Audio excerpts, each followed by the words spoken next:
يا أيها الذين آمنوا توبوا إلى الله توبة نصوحا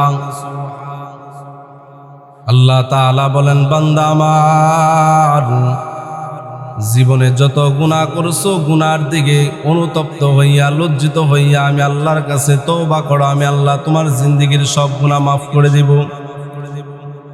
আল্লাহ রাসূল সাল্লাল্লাহু আলাইহি সাল্লাম বলেন, আত্তাইবু মিনাজ যানবি কামান লা যানবা লাহু, যে ব্যক্তি গুনাহ করলো, গুনাহ থেকে তওবা করলো, তার অবস্থা হলো এমন, এই মুহূর্তে দুনিয়ার জমিনে কোনো সন্তান প্রসব করার পর তার শরীরের মধ্যে যেমন কোনো গুনাহ থাকে না, আল্লাহ তাআলা আল্লাহর রাসূল এই কথা বলেন, তওবা করার পর ওই ব্যক্তির মধ্যে এমন অবস্থা হয়ে যায় কোনো গুনাহ থাকে না। আমার নবী, আপনার নবী বহু ইতিহাসগুলা তালাশ করে দিয়ে গেছেন। বহু ইতিহাস এমন আছে যেই ইতিহাসের মধ্যে তালাশ করলে পাওয়া যায় অনেক বড় বড় গুনাহগার আল্লাহর কাছে তওবা করছেন, জিবরাইলের মাধ্যমে ঘোষণা হয়ে গেছে তারে ক্ষমা করে দিচ্ছে। নবী মুসা আলাইহিস সালাতু ওয়াস সালামের ইতিহাসগুলা তালাশ করেন।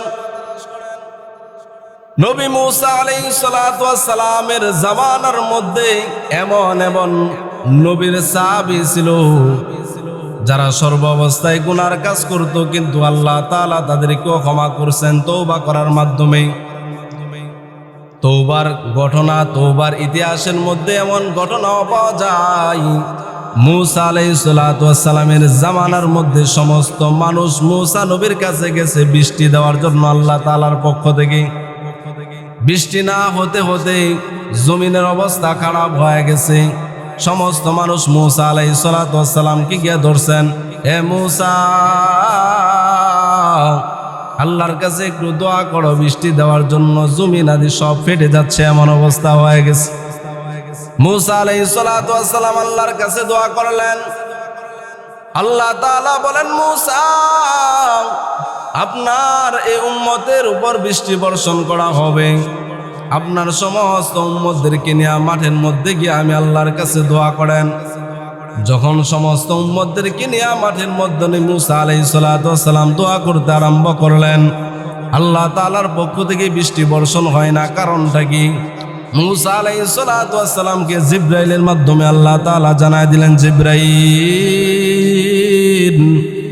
যাও আমার নবী মুসার কাছে গিয়া বলো, এই মুসার উম্মতদের মধ্যে এমন একজন উম্মত আছে যে সর্ব অবস্থায় জিনার কাজের মধ্যে লিপ্ত থাকে, জিনা করে। ওই ব্যক্তি যদি এই ময়দানের মধ্যে থাকে, আমি আল্লাহ তাআলার পক্ষ থেকে বৃষ্টি বর্ষণ হবে না। মুসা আলাইহিস সালাতু ওয়াস সালাম উপরে দাঁড়াইয়া ঘোষণা করতেছেন, কে আসো জিনাকুর, তাড়াতাড়ি এখান থেকে বের হয়ে যাও, তোমার জন্য সমস্ত মানুষ বৃষ্টি থেকে বঞ্চিত হয়ে আছে। আর যদি তুমি এখান থেকে সরে না যাও, আমি আল্লাহ তাআলার পক্ষ থেকে জিবরাইলের মাধ্যমে জেনে তোমার বিচার করব এই ময়দানের মধ্যে। মুসা আলাইহিস সালাতু ওয়াস সালাম রাগান্বিত নবী যখন ঘোষণা করলেন, মুসার যে উম্মত জিনার কাজের মধ্যে লিপ্ত থাকে, তার ভিতরে আওয়াজ শুরু হয়ে গেল, কম্পন সৃষ্টি হয়ে গেল। মুসা যদি আমার নামটা জানে, সমস্ত মানুষদের সামনে আজকে আমাকে বিচার করবে। এজন্য মুসা আলাইহিস সালাতু ওয়াস সালামের সামনে আমি কেমন কইরা পরিচয় দিই, এই কথা মনে কইরা এবার মনে মনে ডাক দিতেছে, মালিক আমার, আজকে যদি আমাকে আপনি লজ্জিত না করেন গো মালিক, ও মালিক, আমি মনে মনে তওবা করতেছি, কারণ কান্না করতেও পারতেছি না। যদি কান্না করি সমস্ত মানুষ আমারে চিনে ফেলবে, আর যদি আমি ময়দান থেকে এখান থেকে সরে যাই, এরপরও সমস্ত মানুষ আমার দিকে আঙ্গুল তুলে কথা বলবে, গুনাহ করছে এই লোকটাই মনে হয়, যার কারণে বৃষ্টি আল্লাহ তাআলার পক্ষ থেকে বন্ধ ছিল।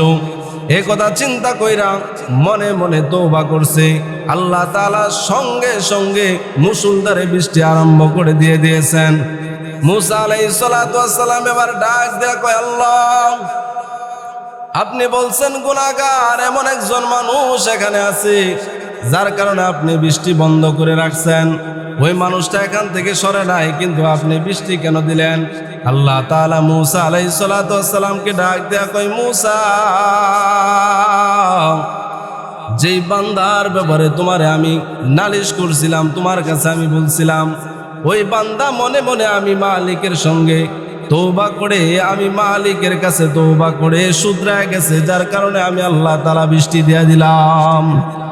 এজন্য আল্লাহ তাআলা বলেন, যে ব্যক্তি খাঁটি অন্তরে তওবা করবে আল্লাহ তাআলা তার গুনাহগুলো মাফ করে দিবেন।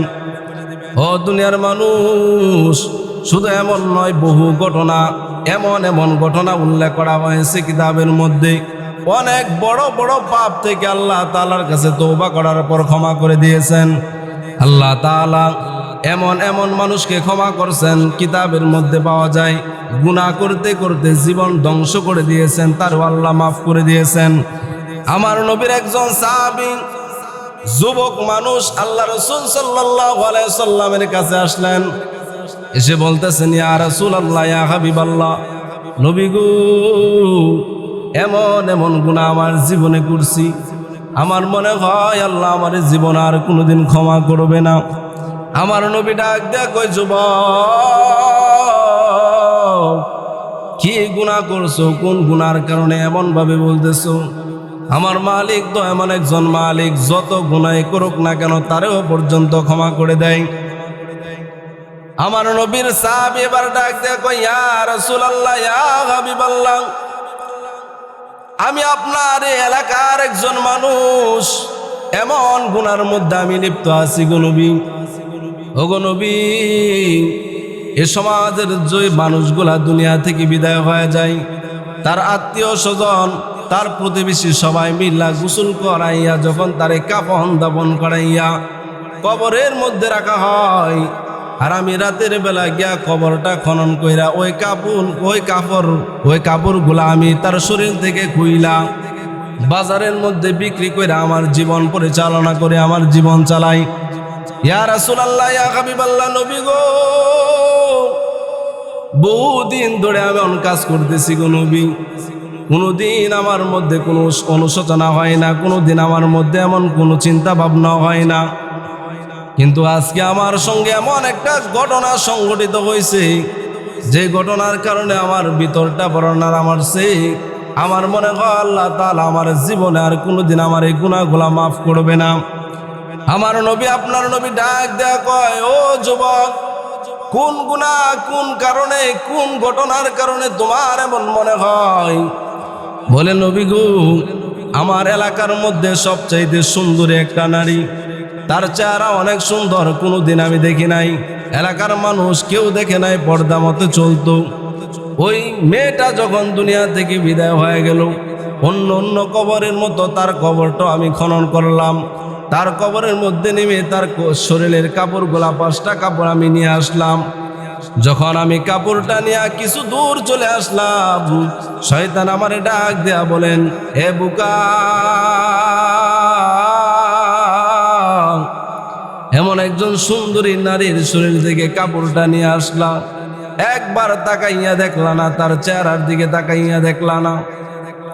ইয়া রাসূলুল্লাহ, ইয়া হাবিবাল্লাহ, নবী গো, যখন শয়তান আমারে ধোঁকা দিয়া দিল, আমি আবার পুনরায় কবরের মধ্যে গেলাম, কবরের মধ্যে নাইমা তার চেহারার দিকে তাকানো মাত্র আমার আকর্ষণ হয়ে গেল, আমার কুদৃষ্টি হয়ে গেল, তার প্রতি আমার নজর খারাপ হয়ে গেল। ইয়া রাসূলুল্লাহ, ইয়া হাবিবাল্লাহ, নবী গো, যখন আমার অবস্থা এমন হয়ে গেল, এক পর্যায়ে তার সঙ্গে আমি জিনার কাজের মধ্যে লিপ্ত হয়ে গেলাম। জিনার কাজ শেষ করে যখন আমি কবর থেকে লাফ মাইরা উইঠা কিছু দূর আমি চলে আসলাম, কে যেন পিছন থেকে কবর থেকে মেয়েটা আমার ডাক দেয়া কই, ও যুবক, এমন কাজ তুমি কেমন করে করলা? আমারে তুমি নাপাক করে দিলা, আমারে তুমি নাপাক করে আজকে তুমি এখান থেকে সরে যাইতেছ। আমি আল্লাহ তাআলার কাছে তোমার ব্যাপারে নালিশ করব, হাসরের ময়দানে আল্লাহ তাআলার কাছে তোমার নামে আমি নালিশ করব। ইয়া রাসূলুল্লাহ, ইয়া হাবিবাল্লাহ, নবী গো, এই মেয়েটা যখন আমার পিছন থেকে সংবাদগুলা দিচ্ছিল, আমার মনের মধ্যে এমন ভয় শুরু হয়ে গেছে, এমন পাপ আমি কেমন করে করলাম, আমার মালিক মনে হয় আমারে ক্ষমা করবে না। আমার নবীর চোখের পানি চলে আসছে ঘটনা শোনার পর। আর ডাক দেয়া কই, যুবক কেমন পাপ তুমি কেমন করে করলা রে যুবক? ও যুবক, তুমি আল্লাহর কাছে ক্ষমা চাও, মনে হয় আল্লাহ তাআলা তোমারে ক্ষমা কইরা দিবে। যুবক দৌড় মাইরা মদিনার মধ্যে সবচেয়ে উঁচু পাহাড়ের মধ্যে ওইটা কান্নাকাটি আরম্ভ করে দিয়েছেন। দিন দিন যাইতেছে, কান্না করতেছে।